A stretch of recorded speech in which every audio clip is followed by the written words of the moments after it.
نوتدونی اولین فروشگاه نوت موسیقی در ایران.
سلام دوست من، شما پیشنمایش این آموزش رو مشاهده کردید.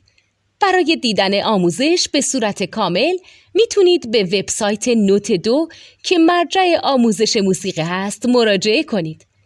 همچنین برای تهیه نوت موسیقی مرتبط با این آموزش هم میتونید به وبسایت نوتدونی که بزرگترین آرشیو نوت موسیقی در ایران هست مراجعه کنید.